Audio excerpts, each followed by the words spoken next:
kita berjumpa lagi hari ini. Saat ini saya masih berada di alam. Saya akan membawakan satu lagu pujian. Tapi sebelumnya, jangan lupa like, share, dan subscribe agar kita tetap bertemu. Rahmat-Mu ya Tuhan tak terduga, betapa besarnya dalam dunia, terdapat di darat, laut, dan udara. Olehnya manusia berbahagia.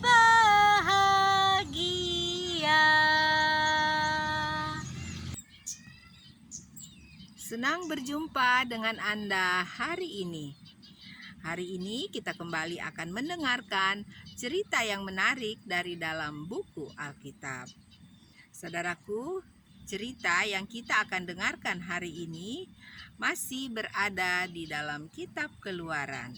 Saat ini sudah berada di kitab Keluaran pasal 15. Nah, apakah cerita di pasal 15? Kita akan mendengarkannya bersama-sama. Tetapi sebelumnya saya akan mengingatkan sedikit tentang cerita di pasal yang lalu atau di pasal 14. Nah, saudaraku, cerita di pasal 14 itu menceritakan bahwa bangsa Israel sudah menyeberangi akan Laut Tiberau. Ya, jadi kita sudah mendengarkan betapa besar kuasa Tuhan, keajaiban Tuhan yang sudah berlaku atas bangsa Israel pada saat mereka sedang menyeberangi akan laut yang sangat luas itu, yaitu Laut Tiberau. Nah, pada saat mereka sudah menyeberangi akan Laut Tiberau itu, mereka kemudian bersyukur, ya. Mereka bersyukur kepada Tuhan Allah karena mereka sudah dilindungi sehingga mereka luput daripada pengejaran bangsa Mesir. Nah, pada saat mereka sudah berada di tepi laut itu atau di seberang laut itu, mereka kemudian menyanyikan lagu-lagu pujian untuk memuji nama Tuhan. Nah, di pasal 15 ini kita akan melihat atau kita akan mendengarkan cerita tentang nyanyian yang mereka nyanyikan bersama-sama. Nah, judul di pasal 15 ini adalah Nyanyian Musa dan Israel. Ya, jadi kita akan mendengarkan cerita bagaimana mereka bernyanyi atau kita akan mendengarkan nyanyian yang mereka nyanyikan. Saya akan membacakan ceritanya dari pasal 1, dari ayat 1 dari pasal 15. Pada waktu itu Musa bersama-sama dengan orang Israel menyanyikan nyanyian ini bagi Tuhan yang berbunyi, "Baiklah aku menyanyi bagi Tuhan, sebab ia tinggi luhur. Kuda dan penunggangnya dilemparkannya ke dalam laut. Tuhan itu kekuatanku dan mazmurku. Ia telah menjadi keselamatanku. Ia Allahku, kupuji Dia. Ia Allah Bapakku, kuluhurkan Dia. Tuhan itu pahlawan perang. Tuhan itulah namanya." Wah, luar biasa saudaraku ya. Kita lanjutkan. Kereta Firaun dan pasukannya dibuangnya ke dalam laut. Para perwiranya yang pilihan dibenamkan ke dalam laut Tiberau. Samudra raya menutupi mereka. Ke air yang dalam mereka tenggelam seperti batu. Tangan kananmu Tuhan mulia karena kekuasaanmu. Tangan kananmu Tuhan menghancurkan musuh. Dengan keluhuranmu yang besar, Engkau meruntuhkan siapa yang bangkit menentang Engkau. Engkau melepaskan api murkamu yang memakan mereka sebagai tunggul gandum. karena nafas hidungmu segala air naik bertimbun-timbun, segala aliran berdiri tegak seperti bendungan. Air bah membeku di tengah-tengah laut. Kata musuh, aku akan mengejar, akan mencapai mereka, akan membagi-bagi jarahan. Nafsuku akan kulampiaskan kepada mereka, akan kuhunus pedangku, tanganku akan melenyapkan mereka. Engkau meniup dengan taufanmu, laut pun menutupi mereka. Sebagai timah mereka tenggelam dalam air yang hebat. Siapakah yang seperti engkau di antara para Allah, ya Tuhan? Siapakah engkau mulia karena kekudusanmu, menakutkan karena perbuatanmu yang masyur, ya. Engkau pembuat keajaiban. Engkau mengulurkan tangan kananmu, bumi pun menelan mereka. Ayat 13, dengan kasih setiamu engkau menuntun umat yang telah kau tebus. Dengan kekuatanmu engkau membimbingnya ke tempat kediamanmu yang kudus. Bangsa-bangsa mendengarnya, mereka pun menggigil. Kegentaran menghinggapi penduduk tanah Filistin. Pada waktu itu gemparlah para kepala kaum di Edom. Kedahsyatan menghinggapi orang-orang berkuasa di Moab. Semua penduduk tanah Kanaan gemetar. Ngeri dan takut menimpa mereka. Karena kebesaran tanganmu, mereka kaku seperti batu. Sampai umatmu menyeberang, ya Tuhan. Sampai umat yang kau peroleh menyeberang. Engkau membawa mereka dan kau cangkokkan mereka di atas gunung milikmu sendiri, di tempat yang telah kau buat, kediamanmu ya Tuhan, di tempat kudus yang didirikan tanganmu ya Tuhan. Tuhan memerintah kekal selama-lamanya. Nah, itulah nyanyian yang mereka nyanyikan, ya. Nah, kalau kita membayangkan, ya, saat itu mereka luar biasa, ya. Mereka termasuk orang-orang yang sangat pandai, ya, untuk mengarang lagu, untuk langsung bisa dapat menyanyikan, ya, dengan keadaan atau dengan situasi yang mereka hadapi, ya, pada saat itu. Jadi luar biasa ini bangsa Israel, ya. Di tengah-tengah mereka ada bangsa-bangsa, ada suku bangsa yang pintar ternyata untuk menyanyi. Nah, saudaraku, kalau kita membaca Alkitab ini, kita bisa mengetahui bahwa suku bangsa Israel yang suka bernyanyi itu suku Lewi, ya. Jadi mereka semua itu pandai-pandai menyanyi. Nah, inilah nyanyian, ya, yang mereka karang, ya, secara tentunya secara tiba-tiba, karena peristiwa itu mereka sedang alami atau baru saja alami, ya. Mereka sudah bisa mengarang lagu untuk memuliakan nama Tuhan, luar biasa. Nah, kemudian di ayat 19 ini kita melihat atau kita membaca kembali lanjutan daripada nyanyian yang mereka sedang lakukan, ya, yang mereka sedang nyanyikan. Ayat 19, ketika kuda Firaun dengan keretanya dan orangnya yang berkuda telah masuk ke laut, maka Tuhan membuat air laut berbalik meliputi mereka. Tetapi orang Israel berjalan di tempat kering dari tengah-tengah laut. Lalu Miriam, nabiah itu, saudara perempuan Harun, mengambil rebana di tangannya, dan tampillah semua perempuan mengikutinya, memukul rebana serta menari-nari dan menyanyikan, dan menyanyilah Miriam memimpin mereka. Nah, kemudian di sini dikatakan lagi lagunya, menyanyilah bagi Tuhan sebab ia tinggi luhur, kuda dan penunggangnya dilemparkannya ke dalam laut. Nah, luar biasa saudaraku, ya, lagu puji-pujian yang mereka nyanyikan pada saat itu. Dan kemudian dikatakan di sini Miriam, yaitu seorang nabi, yaitu saudara perempuan daripada Harun, dia mengambil rebana di tangannya. Kemudian dia tampil bersama dengan semua wanita-wanita untuk mereka memukul rebana sambil menari-nari, ya, menyanyi memuliakan nama Tuhan. Jadi memang benar bahwa suku Lewi ini luar biasa, ya. Mereka dikaruniai talenta yang banyak untuk memuliakan nama Tuhan, ya. Sekarang ini kita akan mendengarkan di ayat 22, ya. Jadi ayat 1 sampai ayat 21 itu diceritakan tentang nyanyian mereka, ya. Nah, di ayat 22 ini kita lihat masih tentang cerita mereka, tetapi judulnya sudah berbeda. Judulnya adalah di Mara dan di Elim, ya. Jadi kita akan melihat di mana ini nama tempat di Mara, apa yang terjadi, dan juga di tempat di Elim ini apa yang terjadi. Nah, saya akan bacakan dari ayat 22. Musa menyuruh orang Israel berangkat dari Laut Tiberau. Lalu mereka pergi ke padang gurun Syur.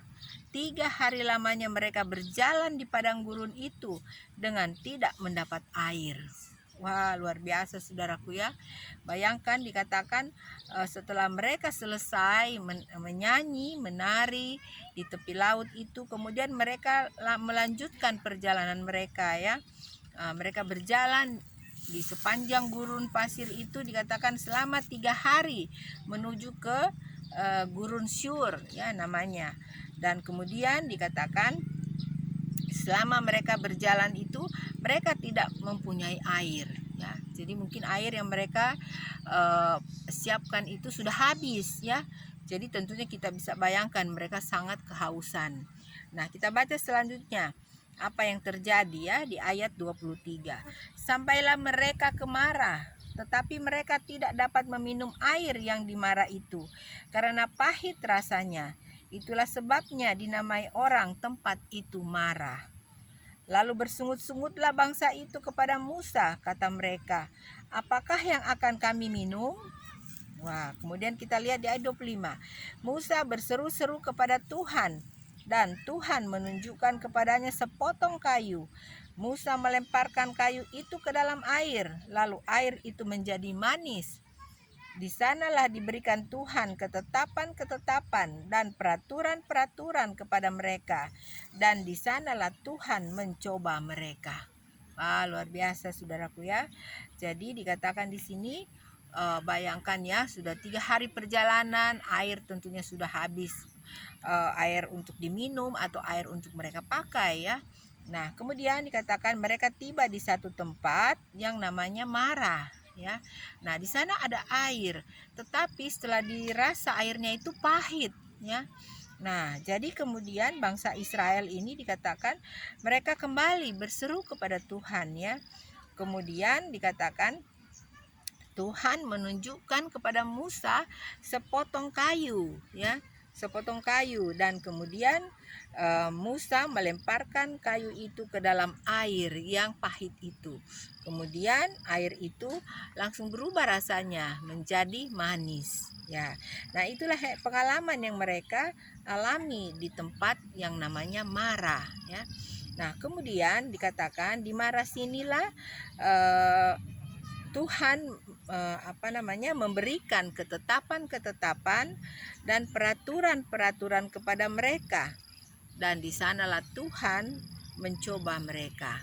Nah, jadi di tempat atau di Mara ini ada kejadian, yaitu air pahit menjadi manis, dan kemudian Tuhan memberikan ketetapan-ketetapan dan peraturan-peraturan kepada bangsa Israel, ya. Nah, kemudian di ayat 26, firman-Nya, jika kamu sungguh-sungguh mendengarkan suara Tuhan Allahmu dan melakukan apa yang benar di matanya dan memasang telingamu kepada perintah-perintahnya dan tetap mengikuti segala ketetapannya, maka aku tidak akan menimpakan kepadamu penyakit manapun yang telah kutimpakan kepada orang Mesir, sebab aku Tuhanlah yang menyembuhkan engkau. Luar biasa saudaraku, ya. Jadi kasih sayang Tuhan, ya, penjagaan Tuhan, perlindungan Tuhan ini tetap Tuhan nyatakan dan Tuhan katakan kepada bangsanya, ya, bangsa Israel, ya. Jadi Tuhan mengatakan, apabila kamu sungguh-sungguh mendengarkan suara Tuhan Allahmu dan melakukan apa yang benar di matanya dan memasang telingamu kepada perintah-perintahnya dan tetap mengikuti segala ketetapannya, maka aku tidak akan menimpakan kepadamu penyakit manapun yang telah kutimpakan kepada orang Mesir, sebab aku Tuhanlah yang menyembuhkan engkau. Nah, ini satu janji Tuhan, saudaraku ya. Termasuk daripada begitu banyak janji Tuhan yang terdapat dalam firman Tuhan ya. Ini adalah satu janji Tuhan yang diberikan kepada bangsa Israel pada saat itu. Dan saya yakin juga janji ini berlaku juga buat saya dan saudaraku ya. Apabila kita benar-benar mengikuti firman Tuhan dengan baik dan telinga kita selalu memasangnya dengan baik atau mendengarkan hal-hal yang baik dan benar yang asalnya tentunya dari perintah-perintah Tuhan, maka dikatakan Tuhan tidak akan menimpakan penyakit manapun kepada kita ya, seperti apa yang Dia sudah berikan kepada bangsa Mesir pada saat itu. Jadi luar biasa janji Tuhan kepada umatnya ya. Nah, selanjutnya ayat terakhir di ayat 27. Sesudah itu sampailah mereka di Elim. Di sana ada 12 mata air dan 70 pohon korma. Lalu berkemalah mereka di sana di tepi air itu. Wah, luar biasa ya. Jadi Tuhan tetap membawa umatnya ini kepada tempat yang sejuk ya, kepada tempat yang banyak airnya dan ada makanan di sana ya. Dikatakan mereka tiba di Elim setelah mereka berjalan dari Mara, dan kemudian di sana ada 12 mata air. Wah, luar biasa ya. Jadi ada 12 mata air. Tentunya airnya banyak ya karena mata air ya. Jadi betapa senangnya tentunya bangsa Israel pada saat itu ya. Mereka bisa minum dengan puas. Binatang mereka juga bisa minum dengan puas. Mereka bisa mandi, membasuh badan dan sebagainya dengan air yang begitu banyak ya. Dan kemudian dikatakan di sana ada 70 pohon korma. Wah, banyak sekali ya saudaraku, 70 pohon korma. Nah, kalau kita lihat itu pohon korma, saya belum pernah melihatnya, tetapi saya hanya lihat di film ya. Itu pohon korma itu satu tandan itu banyak sekali buahnya ya. Jadi ini ada 70 pohon korma. Nah, jadi itu sangat banyak tentunya buahnya dan mereka bisa makan semuanya ya. Nah, dikatakan lalu berkemalah mereka di sana di tepi air itu. Nah, jadi di sanalah Tuhan mengatakan bahwa mereka harus membangun kemah mereka atau mereka berhenti untuk beristirahat dari perjalanan mereka ya, selama berjalan dari Mara sampai ke Elim ini. Nah, saudaraku, cerita kita di pasal 15 ini ayatnya hanya sampai dari ayat 1 hingga ayat 27 ya. Jadi ceritanya tidak terlalu panjang ya. Nah, saudaraku, saya berharap saudaraku sudah bisa menyimak akan cerita ini dengan baik ya, sehingga kita merasa juga berbahagia karena kita bisa juga merasakan bahwa janji-janji Tuhan yang Tuhan berikan kepada bangsa Israel zaman dulu sebagai umat Tuhan, itu juga berlaku bagi saya dan saudaraku saat ini, karena kita juga adalah umat-umat Tuhan ya, yang sudah menerima Tuhan Allah, Tuhan Yesus di dalam kehidupan kita ya sebagai manusia.